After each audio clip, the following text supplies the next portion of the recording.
भक्ति की शक्ति। एक बार की बात है, एक संत ठाकुर जी के बहुत बड़े भक्त थे। वह प्रेम भरे हृदय से पूरे दिन रात ठाकुर जी की सेवा में लगे रहते थे। प्रातः काल उन्हें बड़े प्रेम से उठाना, स्नान आदि करवाकर वे उन्हें अत्यंत प्रेम के साथ अपने हाथों से भोग लगाते और उसके बाद वे उनके भजन कीर्तन में लीन हो जाते और रात्रि में भक्ति और प्रेम से परिपूर्ण हो वे उनको सुलाकर ही स्वयं सोते। ये कार्य उनकी दिनचर्या बन गया था। ऐसा प्रतिदिन करते करते उनका समय कब व्यतीत हो जाता था, उन्हें स्वयं भी इस बात का ज्ञात नहीं। उन्होंने बिहारी जी की सेवा में ही स्वयं को लीन कर लिया था। इसके अलावा उन्हें और कुछ ज्ञात नहीं था। वह जहाँ भी जाते वहीं ठाकुर जी को अपने संग ले जाते।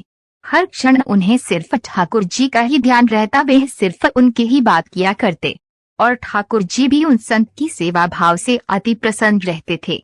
वो कहते हैं न कि भगवान को सिर्फ भक्त का प्रेम भरा हृदय चाहिए और कुछ भी नहीं। यह बात इस कहानी से सिद्ध हो जाती है कि भगवान को सिर्फ प्रेम और भक्ति की शक्ति से ही वश में किया जा सकता है। एक बार वह संत कुछ अन्य संतों के साथ ट्रेन की यात्रा कर रहे थे। वह संत अपने साथ ठाकुर जी को भी अपनी यात्रा में साथ ले आए और अपनी साथ वाली सीट पर उन्हें विराजमान कर उनको प्रणाम किया। अब उन संत ने अन्य संतों के साथ मिलकर प्रभु की भक्ति में ओतप्रोत होकर प्रभु भजन और कीर्तन आरंभ कर दिया। प्रभु भजन और कीर्तन की समाप्ति के पश्चात वह सभी संत प्रभु भक्ति की चर्चा में लीन हो गए और कब उनकी मंजिल आ गई उन्हें पता भी नहीं चला। सभी संत एक साथ ट्रेन से नीचे उतरकर स्टेशन से बाहर आ गए और आश्रम पहुंच गए। आश्रम में पहुंचकर जब उन संत का भोजन का समय हुआ तो उन संत ने सोचा कि ठाकुर जी के भी भोग का समय हो चुका है, बिना ठाकुर जी को भोग लगाए मैं भोजन कैसे ग्रहण कर सकता हूँ, और वे ठाकुर जी को भोग लगाने के लिए भोग की तैयारी करने लगे।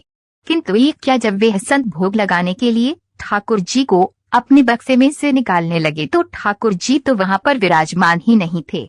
ये दृश्य देखकर संत को बहुत आघात लगा। वह अपने चारों तरफ ठाकुर जी को ढूंढने लगे किंतु ठाकुर जी नहीं मिले। वह संत निराश हो गए।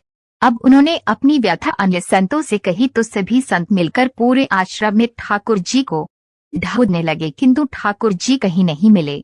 अब वह संत और ज्यादा निराश होने लगे। वह सोचने लगे कि बिना ठाकुर जी के मैं क्या करूंगा। ये बात सोचते सोचते उनके नेत्रों से अश्रु की धारा बहने लगी।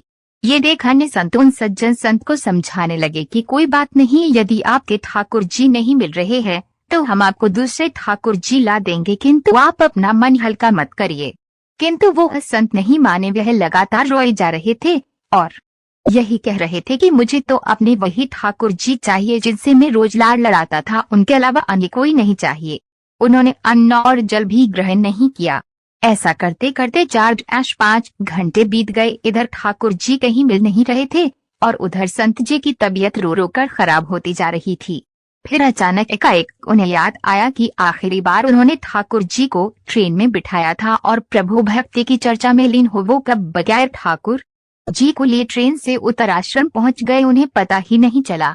ये बात सुनते ही समस्त संतों ने उस सज्जन संत से कहा कि अब तो 4-5 घंटे बीत गए, वे ट्रेन बहुत दूर चली गई होगी। ये बात सुनकर सज्जन संत ने सभी संतों से कहा कि मुझसे गलती हो गई कि मैं बगैर अपने ठाकुर जी को लिए ट्रेन से उतर आश्रम पहुंच आया, किंतु मेरे ठाकुर जी मुझे छोड़कर कहीं नहीं जाएंगे। मुझे पूर्ण विश्वास है कि ठाकुर जी मेरी वहीं प्रतीक्षा कर रहे होंगे। एक भक्त का अपने प्रभु के प्रति ऐसा आत्मविश्वास देखकर वहां उपस्थित सभी संतों उन सज्जन संत को साथ लेकर स्टेशन की ओर चल दिए। स्टेशन पहुंचकर संतों ने स्टेशन मास्टर को अपनी सारी कहानी सुनाई। ये बात सुनकर स्टेशन मास्टर ने संतों से कहा कि एक ट्रेन पिछले 4-5 घंटे से स्टेशन पर ही खड़ी है। हम सभी बहुत परेशान हैं कि बिना किसी तकनीकी समस्या के वह ट्रेन आगे क्यों नहीं बढ़ रही है। स्टेशन मास्टर की इन बातों को सुनकर संतों को समझने में तनिक भी देर न लगी कि ये सब तो उस लीलाधर की एक लीला थी और वे मुस्कुराते हुए अपने ठाकुर जी को लेने चल दिए। ट्रेन की बोगी में पहुंचकर जब उन संत ने ठाकुर जी को देखा तो ऐसा लगा मानो जैसे वे एक बच्चे की भांति बैठकर अपने पिता का इंतजार कर रहा हो कि कब उसके पिता आएंगे और उसे ले जाएंगे।